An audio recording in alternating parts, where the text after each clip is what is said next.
गुजारिशात थी जो सुन ली जाती तो बेहतर होता, मगर इसका ये मतलब नहीं है कि हम इलेक्शन कमीशन पर एतराज उठा दें, इलेक्शन कमीशन पर अदम एतमाद का इजहार करें, चीफ इलेक्शन कमिश्नर पर अदम एतमाद का इजहार करें। देखिए, इलेक्शन कमीशन ने अपनी जिम्मेदारी निभाते हुए तमाम सियासी जमातों को मदऊ किया, कोड ऑफ कॉन्डक्ट के हवाले से बात की, इलेक्शन डे मैनेजमेंट के हवाले से बात की, और बाकायदा रिटर्न हमारे से उन्होंने मांगा कि आप अपनी तजावीज रिटर्न फॉर्म में हमें दें ताकि इलेक्शन कमीशन पॉलिटिकल पार्टीज की तजावीज पर अमल करते हुए साफ शफाफ इलेक्शन को इंश्योर करे।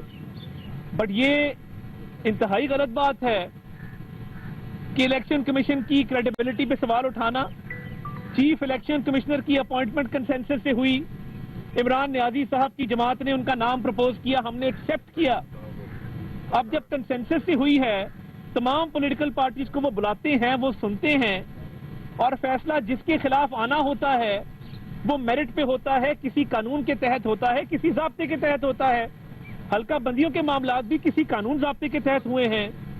हमारा इतराज अपनी जगह पर, मगर बात यह है कि चीफ इलेक्शन कमिश्नर और इलेक्शन कमीशन का इदारा वो बिल्कुल गैर जानिबदार है। और अगर आपको गलती करेंगे, अब इंट्रा पार्टी इलेक्शन का जो मामला हुआ तो आपने इंट्रा पार्टी इलेक्शन सही तरीके से नहीं करवाए, आपने इंट्रा पार्टी इलेक्शन में कॉन्स्टिट्यूशन अप्रूव नहीं कराया। उसका एक तरीकेकार था, रूल्स के मुताबिक, कवायद और ज़वाबित के मुताबिक एक तरीकेकार था इंट्रा पार्टी इलेक्शन का। अब आप अपना काम करते नहीं हैं और सारे गिले शिकवे जो हैं वो इलेक्शन कमीशन से हैं। तो हम ये समझते हैं कि एक तो इंतखाबात का इनकाद बर वक्त होना चाहिए, और हम मुकम्मल एतमाद का इजहार करते हैं इलेक्शन कमीशन के इदारे पर भी, चीफ इलेक्शन कमिश्नर भी। तमाम सियासी जमातें ये एतमाद का इजहार कर चुकी हैं और एक इज्जत एहतराम से इस मामले को आगे लेके चलना चाहते हैं। और मैं ये तमाम सेगमेंट ऑफ सोसाइटी से गुजारिश करूंगा कि जब इलेक्शन कमीशन के दरवाजे खुले हैं तो आप अपनी तजावीज दें कि फ्री एंड फेयर इलेक्शन कैसे कराया जा सकता है और उसके इनकाद के लिए क्या लवाजमात हैं जो पूरे होने चाहिए। सबको बुला रहे हैं, सबकी सुन रहे हैं, गिले शिकवे सबको होते हैं, हमें भी हैं, मगर क्रेडिबिलिटी और गैर जानिबदारी पे कोई सवाल नहीं है और इत्मीनान का इजहार भी है।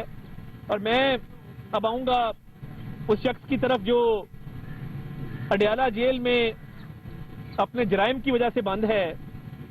वो मौसूफ देसी मुर्गी भी खाते हैं, साइकिल भी चलाते हैं। ये तो इसी तरह है कि किसी छोटे बच्चे को प्ले लैंड में छोड़ दिया जाए। वो तफरी भी हो रही है, वॉक भी हो रही है, और दूसरों को कहते थे मुंह पे हाथ फेर के कि मैं एसी उतार लूंगा, मैं दवाई बंद कर दूंगा, मैं खाना बंद कर दूंगा। मेन्यू की लिस्ट आती है, खत्म होने को नहीं आती। और जराइम ऐसे घिनौने हैं कि तोशा खाना के केस में कल नैब ने रेफरेंस दायर किया। अरबों रुपए के तहाइफ हैं जो चोरी करके ब्लैक मार्केट में बेचे हुए हैं। और आगे से अगर तनकीद की जाए तो क्या कहते हैं, सबने तोशा खाना से तहाइफ लिए, सबने लिए, मगर किसी ने ये नीच हरकत नहीं की कि वो तहाइफ ब्लैक मार्केट में बेच के उससे मुनाफा कमा के उसको खा लिया जाए।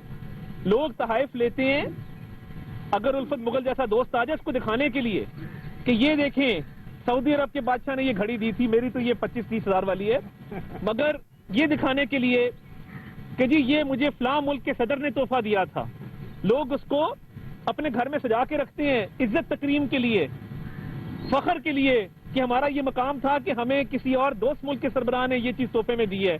ये नहीं करते कि उसकी कीमत कम लगवाएं। 50 करोड़ की चीज है, कीमत 2 करोड़ लगाई, 1 करोड़ रुपया सरकारी खजाने में जमा कराया, 48 करोड़ रुपया खा गए। ये घिनौना कारोबार उसके जरिए करवाया जिसको इद्दत मुकम्मल कर लेनी चाहिए थी। मुद्दत मुकम्मल नहीं होनी थी, हमें पता था, मगर इद्दत तो मुकम्मल हो जाती होती है। तो मुद्दत मुकम्मल ना करते मगर इद्दत तो मुकम्मल कर लेते। अब वो भी केस चल रहा है। अब आपको किसने कहा था इतनी जल्दबाजी करें? ओन चौधरी गवाह है आपके दोनों निकाहों का। उसे जब पूछा जाता है वो बरमला इजहार करता है कि ये क्या मामला थे, कैसे हुए। अब वो भी केस रजिस्टर्ड है आपके खिलाफ। फर्क सिर्फ इतना है कि हमें पनामा को बहाना बना के कामा में निकाला गया, झूठे केस बनाए गए, अरशद मलिक की वीडियो आई, 3 साल की मेहनत वाली बात आई, प्रेशराइज किया गया, सब कुछ हुआ, निकला कुछ नहीं। इधर तो हैरत अंगेज इंकशाफात भी हैं, सबूत भी हैं, शवाहिद भी हैं تو اب یہ لیول پلینگ فیلڈ کا جو رونا روتے ہیں، میں کہنا چاہتا ہوں کوئی شخص آج مرڈر کرتا ہے، ریپ کرتا ہے، ڈکیتی کرتا ہے، اغوا کرتا ہے، کیا اس کو اس بنا پہ چھوڑ دیا جائے کہ اس نے الیکشن لڑنا ہے؟ تو یہ جرائم سرزد ہوئے ہیں، اس کا خمیازہ بھی بھگتنا پڑے گا، حساب بھی دینا پڑے گا۔ ملک صاحب جی بہت شکریہ آپ کا، thank you very much. Mainly عطا صاحب نے جو بات آپ کے ساتھ کی ہے، اس کی ایک بیک گراؤنڈ ہے، اور اس کی جو بیک گراؤنڈ ہے وہ انتخابات ہے، اور اگر انتخابات کسی ایسی وجہ سے جو کہ پارٹی ٹو دا پروسیڈنگز نہ ہو، اس کی بنیاد پر آپ انتخابات کو متنازع کریں تو یہ بڑی ناجائز بات ہے۔ اب میری نظر میں پارٹی ٹو دا پروسیڈنگز کون ہے؟ عوام پاکستان ہے، پولیٹیکل پارٹیز ہیں، اور پولیٹیکل پارٹیز جو ایک کوڈ آف کنڈکٹ کے مطابق اپنی ایک غیر مشروط ایک الیکشن کمیشن کے ساتھ ایک اپنے اس معاہدے کی جو الیکشن کمیشن کو آئین حق دیتا ہے کہ آپ انتخابات کو فری فیئر کریں گے، انتخابات کو مانیٹر کریں گے، انتخابات کے انعقاد کو ممکن بنائیں گے، اس کے لیے جو بھی آپ کو انتظامات کرنے ہوں گے الیکشن کمیشن ان کو کرے گا، اور آئین الیکشن کمیشن کو اس میں بے تحاشا اختیارات بھی دیتا ہے اور اس میں ڈسکریشن بھی دیتا ہے۔ اب ڈسکریشن فیئرلی استعمال ہوئی، یہی انتخابات کی فیئرنیس کا ایک تقاضا ہے کہ جہاں پر آپ کے پاس فیصلہ کرنے کا اختیار ہے اور وہ اپنے ایک آئین اور قانون کے مطابق فیصلہ کرنا ہے، تو وہ ڈسکریشن ایٹ لیسٹ اس حد تک ان کو یہ حق دیتی ہے کہ اگر جب آپ دو فریقین کے درمیان ایک فیصلہ کر رہے ہیں تو اس فیصلے پر آپ کی جو ریشنل ہے وہ بیسڈ اپون لا ہو، اس میں کوئی آربیٹرینس نہ جھلکتی ہو، اور اس میں کوئی ایسی چیز نہ ہو جس کی بنیاد پر بے جا تنقید یا کوئی ایسی تنقید جس کو کوئی ریزننگ ملتی ہو اور وہ کو آگے معاملات کو اس طرف لے جائے جس میں لگے کہ کوئی ایک لاپ سائیڈڈنس ہوئی ہے۔ میں خود بطور پٹیشنر کے چیف الیکشن کمشنر کے پاس گیا، الیکشن کمیشن کے پاس گیا، اور میرا بڑا جائز مطالبہ تھا، میری نظر میں ایک جائز مقدمہ تھا، جس کو میں نے جا کر ان کے سامنے درخواست میں پیش کیا، اور ان کو میں نے جا کر بتایا۔ میں مثال دے دیتا ہوں کہ قصور شہر ہے،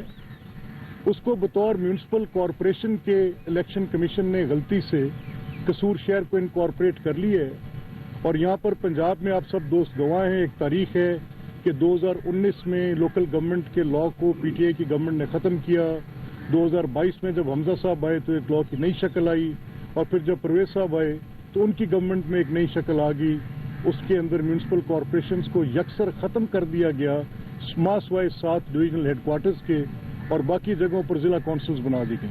اور الیکشن کمیشن نے کیا کیا؟ انہوں نے حلقہ بندی کی بنیادی میونسپل کارپوریشن کو بنا دیا۔ تو میرے لیے یہ ایک مسئلہ تھا، میں لے کر الیکشن کمیشن کے پاس گیا۔ جب الیکشن کمیشن نے میری اس بات پر میری بات کو نہ مانا تو میں نے کوئی تنقید تو نہیں کی، حالانکہ حقائق اور قانون کے مطابق ایک پوزیشن تھی، میرے خلاف فیصلہ آیا، پورے پنجاب کا سب سے بڑا حلقہ قصور شہر کا حلقہ بن گیا 5,11,000 پہ، یا دوسری طرف 4 لاکھ کچھ ہزار پہ پورے پنجاب کی ڈسٹریبیوشن تھی۔ تو یہ اعتراض میرا بھی تھا، لیکن اس اعتراض پر ہم ہائی کورٹ گئے، وہاں پر